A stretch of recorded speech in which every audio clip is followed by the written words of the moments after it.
breeze, the smell of the trees under my brow. I'm hoping maybe I could be home right now, right to you. I hear you calling out. I hear you calling out. Two-man advantage. Mike Pattison, Liam Fox here inside the CKCU studios at Carleton University, and it's a snowy one out there, Liam. Back to the snow once again. Just when we thought it was over, it comes right back around again. How are you doing this week? I'm doing great. A little bit colder, obviously, the last couple of days, but still comfortable out there. Spring should be just around the corner. We got a lot to talk about in this week's episode of Two-Man Advantage, including a lot going on in youth sports. You know we love our youth sports, and let's break it down right now. First and foremost, of course, is the basketball. Carleton Ravens women's and men's programs going to into action today. First of all, at 2 p.m., it is Carleton versus Calgary. The women's team goes into action in the quarterfinals, meeting with Calgary.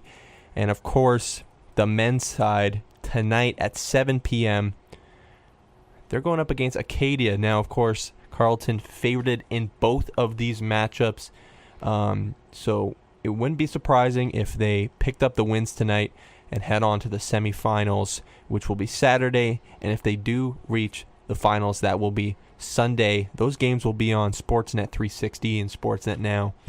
The semifinals and the finals will be. But I kind of want to have a discussion about this. On Twitter earlier this week, I saw a discussion about the Carleton basketball program and whether or not the Carleton Ravens men's basketball team, is it the best program, best sports program, best sports team in Canada? Is it the best dynasty in Canada? And that's a pretty hefty statement to make, including it's just a OUA basketball team. It's not on a professional level. These players aren't paid, anything like that. But, I mean, the statistics back it up. The amount of championships that this team has won in a row, it's fair to make that argument, but comparing professional sports to OUA sports, youth sports, do you think that's a fair comparison?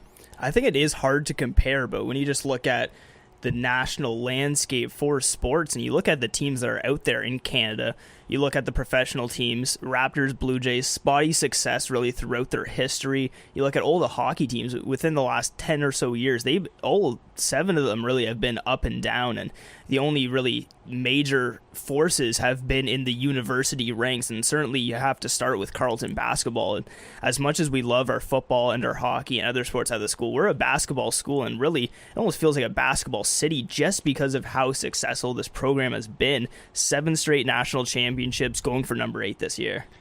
And it's not like their competition has been lackluster in a way. In the past couple of years, especially last year, Ryerson really gave them a great challenge. In fact, Ryerson won the OUA championships before Carleton rebounded and won the U Sports championship last year. And teams like the Ottawa GGs have given the Ravens some trouble, although the Ravens have always been able to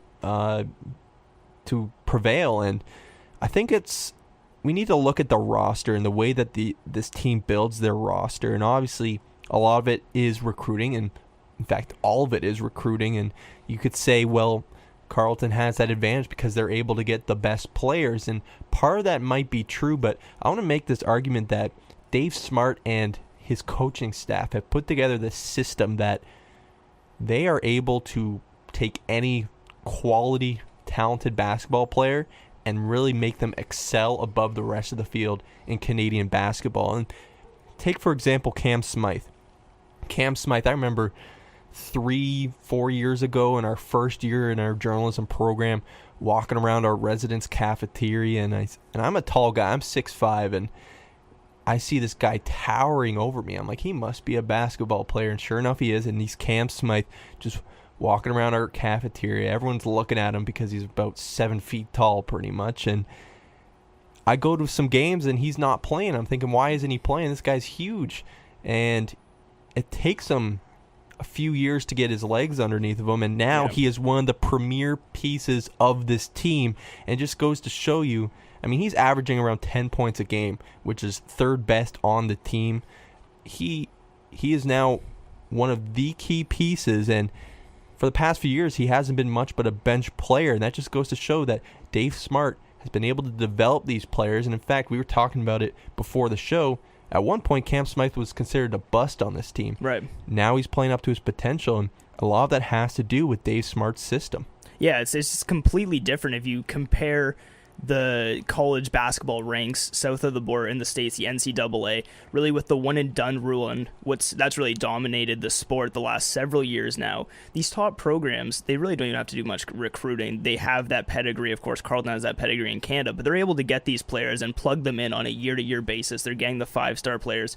It's really different in Canada where you have these guys for 4, sometimes 5 years. And like you mentioned, they're able to turn Cam Smythe around. He's a dominant force for them this year. You look like at a guy like Eddie Ekiyor, who was in the NCAA with Xavier, a Big East basketball powerhouse, really. Goes to the tournament almost every year. He had high hopes down there in the NCAA. Not going to get into too much what happened with him. He was forced out and had to come play for U Sports, and people didn't really know what to expect. Of course, he had the talent, but he was able to come in here. The coaching staff was able to really turn him around and make him a valuable part of this team in the last couple of years. He's been incredible as the power forward. And take a look at a guy like Yazin Joseph, leading scorer on the team, a local point guard here from Ottawa. And so there's an example of, in Eddie Ekiyor, the ability of the Ravens to go and get those top Canadian prospects. Well, Yazin Joseph, he was one of the top Ottawa prospects, but he was a local guy. Not that many schools really knew about him. Dave Smart gives him a chance. All of a sudden, he's leading the team and scoring from that point guard role. It just goes to show you how dominant that system is in finding talent, keeping talent throughout the 4 years, and winning championships. And there was even a time where Dave Smart was on sabbatical and Rob Smart took over, and they were just as dominant. And a lot of that has to do with the system. So we've established that the system is the best among the OUA and in U Sports.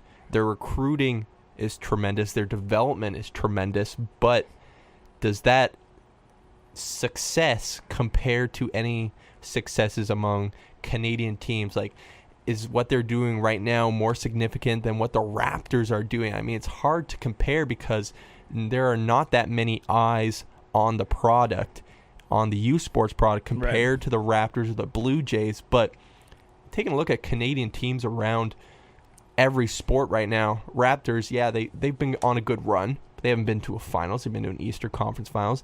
The Jays, they were on a good run. Now it looks like they're on the tail end of that.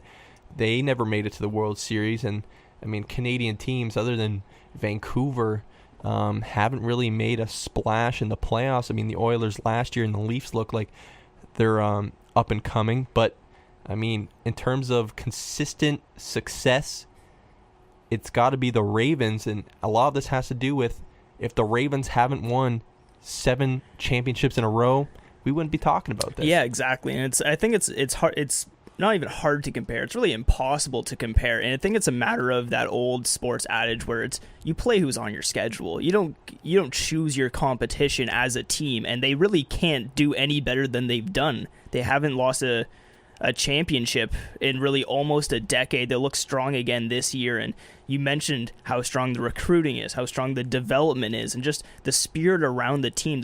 I can't remember the last time there's been even any whisper of a problem. They're just such a solid group, top to bottom, and they've really become the standard.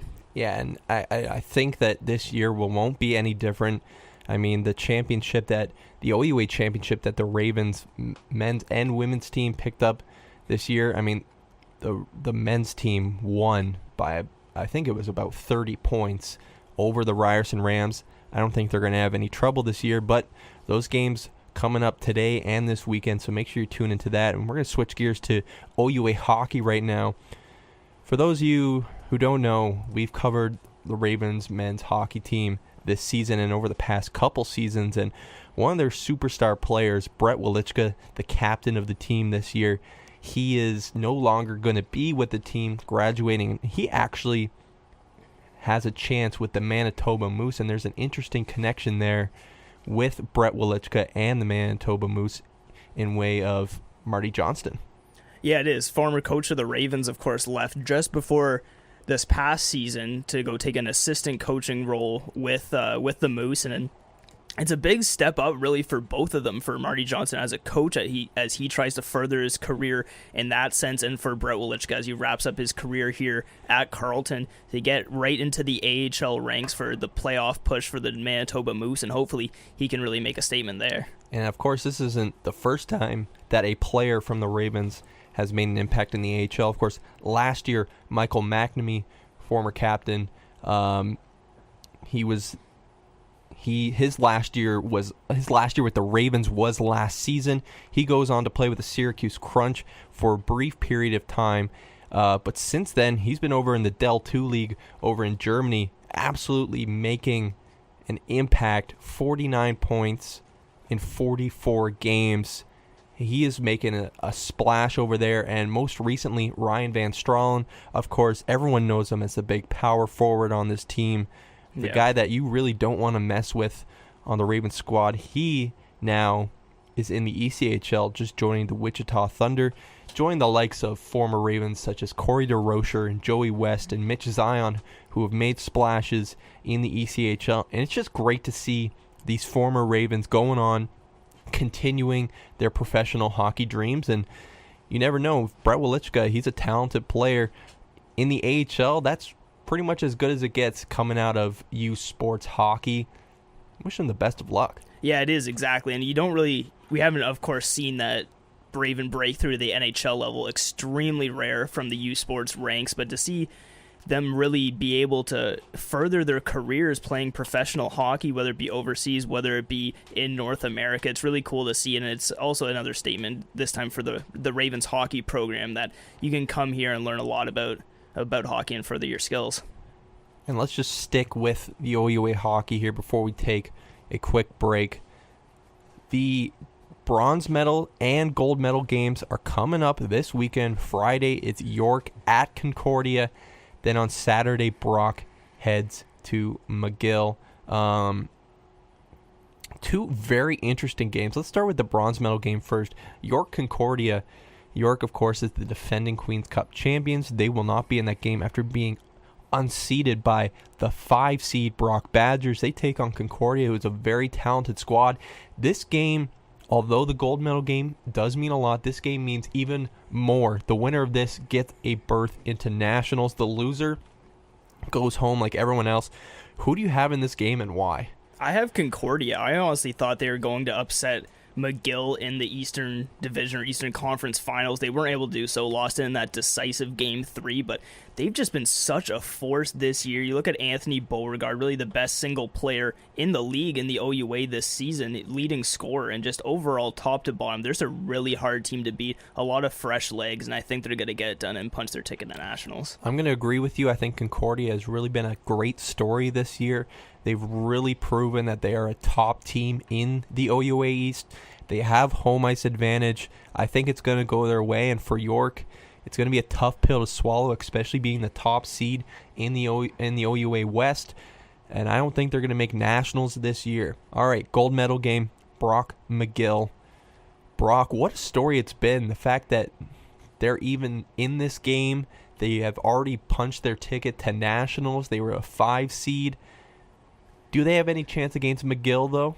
I think they have a chance, but it's such a great story, but 8 less wins in the regular season, and McGill really hasn't slowed down too much in the postseason. They've been great. They were the best team in the regular season in the OUA, and I think they just have too much for Brock to overcome, but it's a great story for them to go on this run. Of course, they're punching their ticket already to nationals, and they're going to have a chance there as well. I should point out, though, Brock is actually the home side in this. It is at Seymour Hannah Center in St. Catharines. Do you think that will play any effect into the game, having the home crowd?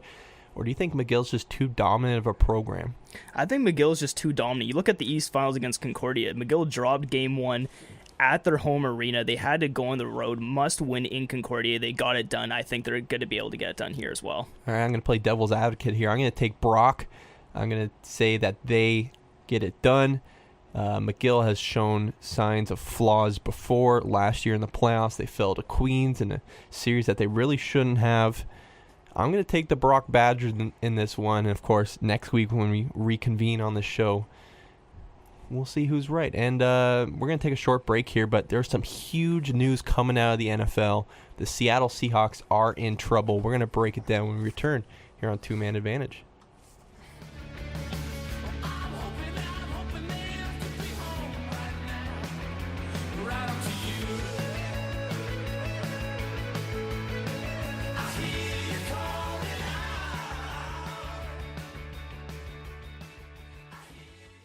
Carleton University's radio station, CKCU 93.1 FM, is now available on CUOL, channel 243 on Rogers Digital Cable and on the webcast at cuol.ca.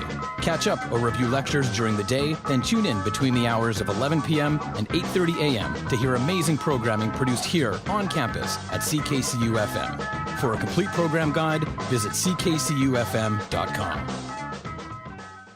Has your drum kit got you down? Do you need a little back in your... Then head over to Dave's Drum Shop, located at 390 Gladstone, just west of Bank Street in Ottawa. We don't just stock an amazing array of... And for all levels of drummers, we got plenty of... And to get you from here to here. Don't be a... Add a little in your life at Dave's Drum Shop, located at 390 Gladstone in Ottawa, or visit us online at davesdrumshop.com. And we also have drum keys.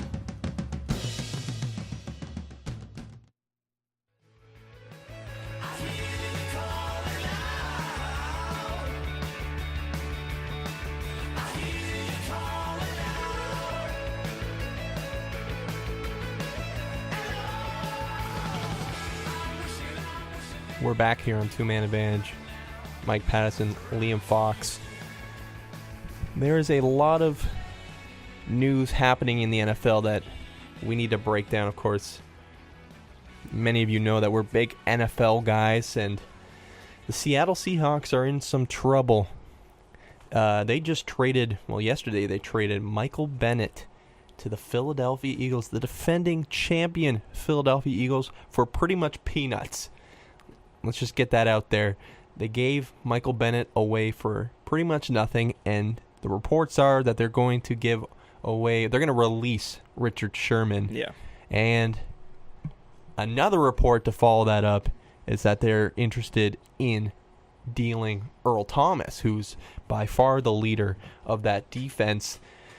What was your initial reaction to this news? It was pretty crazy from my point of view.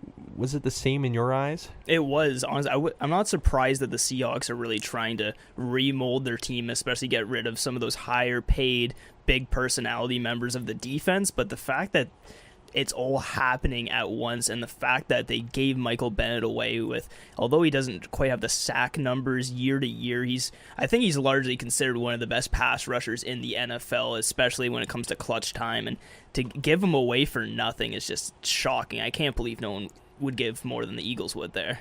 It is very shocking. I think the Seahawks, probably from their point of view, what I'm assuming is that they have way too many big-time personalities in that locker room on the defensive side, and there are none too bigger than Michael Bennett and Richard Sherman. Let's get this straight. Or let's just put this out there. There's nothing wrong with speaking your mind, having a voice, and stuff like that. Right. But I feel like the Seahawks right now, that story might be becoming, and what's going on with those guys might be becoming bigger than the team itself and on that defensive side. And I feel like they just want, like you said, just to start over, start fresh, start new, getting rid of Michael Bennett. Richard Sherman, he had issues last year. We thought Yeah. he was going to be gone last year. Somehow stays with the team. They're going to release him. It makes sense. The thing I don't understand is why get rid of Earl Thomas? He's one of the best safeties in the league, if not the best safety in the league. He isn't really one of those outspoken guys that is a big-time personality. He's a very humble guy. He's a fantastic player. I understand starting fresh and starting new, but don't you still want to have that elite safety at the tail end unless they can get some incredible return on Earl Thomas, which I figured they would. He's one of the best safeties in the league. Yeah. Do you like that decision of the Seahawks to possibly get rid of Earl Thomas? Yeah, that's the most surprising. Absolutely. I didn't expect that to happen. And first off, in terms of the other guys, it's obviously, we don't mean it's nothing to do with their activism or what they're doing. It's just big egos. That's what we're talking about. And that's what I think the Seahawks want to get rid of. But it seems like you watched that game last year where it was like really the NFC West Championship, that game in Seattle between the Rams and the Seahawks, and the Seahawks really just got embarrassed, especially on defense. They couldn't stop anything, and you saw on the sideline with Earl Thomas and Bobby Wagner, and it seems like the Seahawks really just want to remove all those big personalities that dominated the team when they were getting to Super Bowls, and they want to move on with Russell Wilson on the offense and Bobby Wagner on the defense and really reshape this team in those two players' image and move on from these players that really seem to be mostly past their prime and they don't seem to know it. And for Russell Wilson, you'd figure he'd be the leader of this team. When people think of the Seahawks, the first person they probably think of is Russell Wilson. And at times, watching the Seahawks throughout the season, it was almost awkward. It was awkward when Russell Wilson would go to the defensive side of the bench, try to hype up those guys. It just seemed to me like he had no voice on that side of the game. All that he could rely on was the offensive side, and there was clearly tension between the defense and the offense, and when the offense did something, the defense were like, oh, finally, they did something, they're helping us out. And meanwhile, Russell Wilson, you'd think of him as a leader on the team, and he should be the leader, and now that those big egos in Sherman and Bennett are gone, I feel like now he can finally step in and just be the leader of the overall team itself. Yeah, that's the most important thing. I think it's just like his style of leadership completely clashed with those defensive leaders. It was just completely different style. They didn't mesh, and I think Russell Wilson is still in the prime of his career. He's the best player on the team. He's carried that offense the last couple of seasons, and I think it's time, like you said, just to hand the keys over to him and really move on from this. And I think that the Super Bowl loss against the Patriots is really when things started to unravel with this team. This feels like a future 30 for 30 based on that moment and the fallback. I mean, they were so dominant the year before. They just steamrolled the Broncos. People were saying that this might be the greatest defense of all time. Yeah. They go into New England and all of a sudden, or they go in against New England, all of a sudden that final play happens, and since then, And that's all it took. The Seahawks have not been the same despite having the same pieces on the defense. I mean, a lot of it has got to do with injuries. Sherman was out for a lot of this year. Bennett missed some time. But chemistry matters. Chemistry does matter, and obviously the Eagles lucked out getting Michael Bennett. That's just even better. Even though he does take a lot of penalties, I feel like the Eagles don't really care about that. Wherever Richard Sherman goes, a team is going to be really lucky to have him. Yeah, absolutely. And I'd say for Sherman, look out for the Cowboys. I know that they're kind of in cap trouble right now, but I wouldn't be surprised if they make a move for him. Thank you for tuning in this week to Two Man Advantage. Have yourselves an excellent week.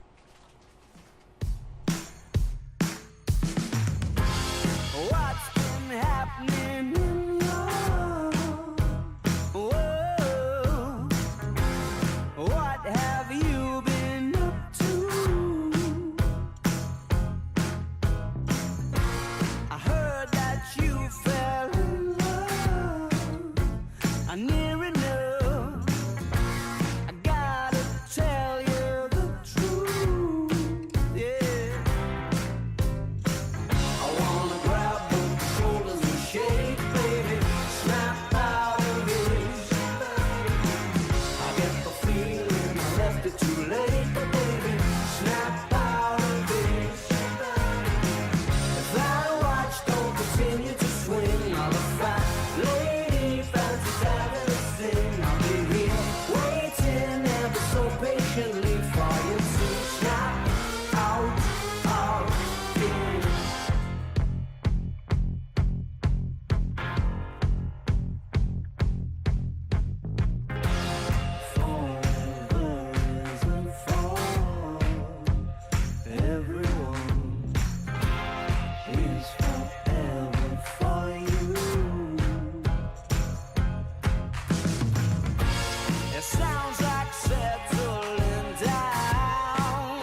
You are listening to CKCU 93.1 FM in Ottawa. The Canadian Film Institute presents Bright Nights, the Baltic Nordic Film Festival. March 9th through 18th, visit Arts Court Theatre. 8 contemporary films juxtaposing the bleak, dark, and edgy with the hilarious, eclectic...